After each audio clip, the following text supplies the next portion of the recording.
Hey everybody, Carl Verheyen here. I'm here to show you some of my wang bar licks that I use based on my wang bar setup, my tremolo setup system, which basically means I got a G string that pulls up to a B flat, a minor third. I got a B string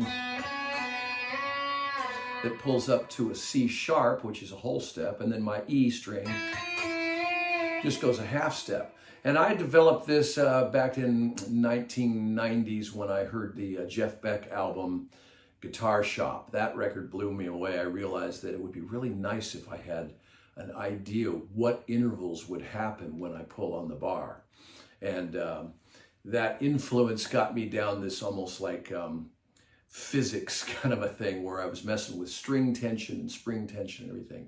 So here's some of the lines I came up with. When you're playing the blues, say in C, you might find that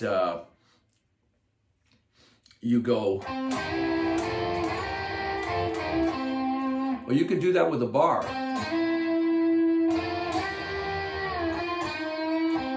So I'm playing a C, then an E and a G, then an F and an A, then I'm barring down the middle, which would be the 9th fret, pulling that up, which brings my E up to a G and my A flat up to a B flat. So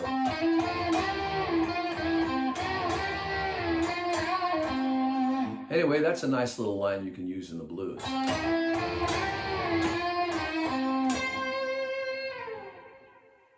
Here's another one of my double stop wang bar licks. This one's going to be in the key of E7 and also be used for the blues. I'm going to take advantage of the minor third I can get on my G string when pulling up, and the whole step I can get on my B string pulling up. So in the key of E7, I can take a C sharp and a D and go.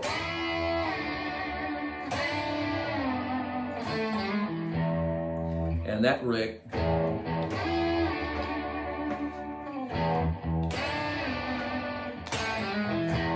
is kind of cool, playing in a blues slow shuffle.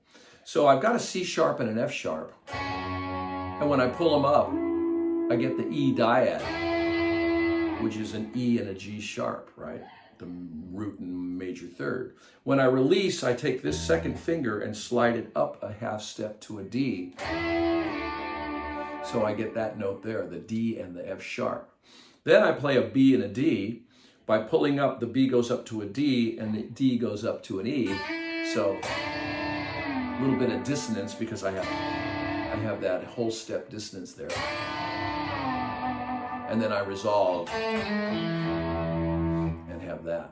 Anyway, it's kind of a nice little blues lick to use. You should learn it in all the keys. Here it is in the key of A. And here it is in the key of F. Just kind of a nice thing to know where it is on the guitar. This third lick I do in the key of A is using the top two strings. Remember, my E string goes up a half step and my B string goes up a whole step. So if I'm playing in the key of A like this, I can go.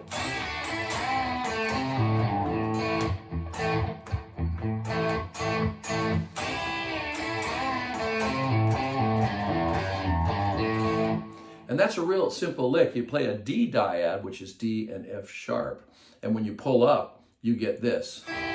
So you go like that.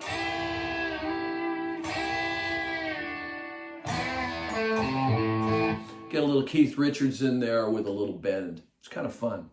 Try that. This next lick is really easy, and you don't really even need my setup to pull it off. Although I think my setup makes it much more musical. I call this my harmonica lick, and I got to admit I stole it from a guitar player named Jimmy Herring, who I've never met, but he's one of my favorites. Anyway, here it is. Imagine you're in the key of D and you're playing blues harp. You know, you got a blues harp up next to one of those microphones, and those old funky microphones, and you do something like this. So you get that slight bend that harp players do. and you play up a D triad, D, F sharp, and A. When you get to the A, you get your fingers off the other two notes because you don't want to go. You don't want to do that. You just. Then when you hit the F sharp, you bend down a little bit, and you can shake it at the end too. So simple little lick with a very sensitive vibrato feel at your right hand. You can get all that, you know, all that kind of stuff. Anyway, the blues harp vibe is really cool. Put that in the blues somewhere. My fifth example of stuff I do with the wang bar, this is a multi-string workout. I'm in the key of G7, so you can think with an F natural in it, right? And I'll go.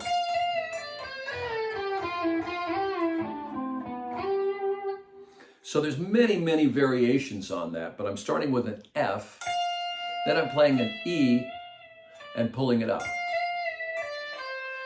Coming down D to C, and then playing an A, pulling it up to a B. And then in the third string, my E natural goes all the way up to a G. You could even keep it going like.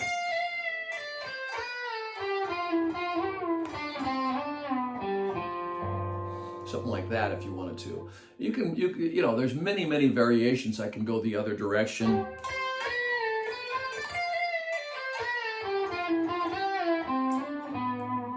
And just keep it spicy, keep it interesting that way. So tons of things you can do. It's when I'm playing without a Strat, like on an SG or a Les Paul or something, I kind of feel a little bit naked because I reach for that wang bar and it's not there. So anyway, I guess I'm a Strat guy. Okay, my final example is a culmination of a bunch of the stuff that we've talked about already, these double stop licks. And I wrote it as a riff in a song of mine called Dragonfly. It's on my latest record called Riverboat Sky. And I'm basically starting in that tune with a groove like...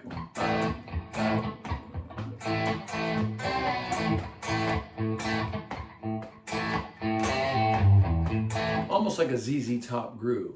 Then I play this riff.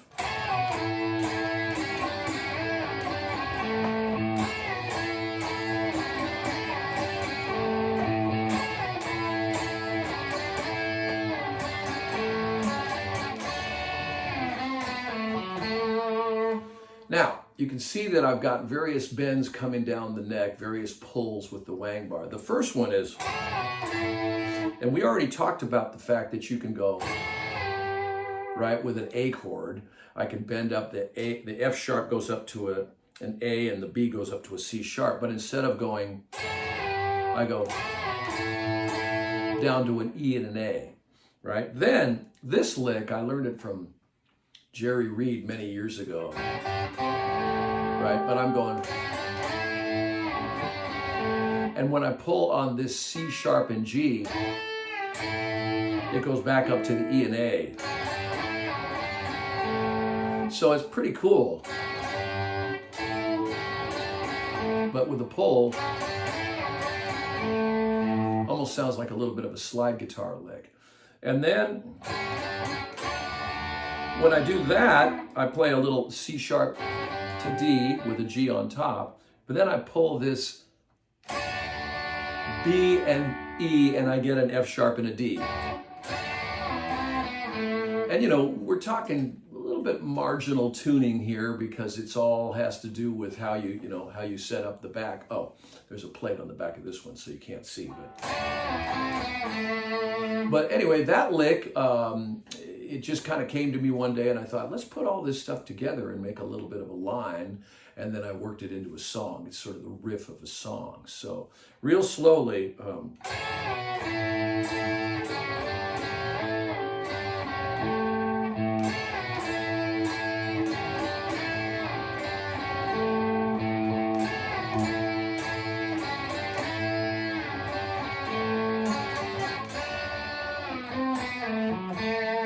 And I used this guitar on that record. It's a LSL copy of my 58 Strat. It's got that same weight and pickup output and neck shape. So it's just a very, very cool little guitar for that. I like the fact that with maple necks, I get a little bit more focus using distortion. So anyway, Dragonfly is the name of that one.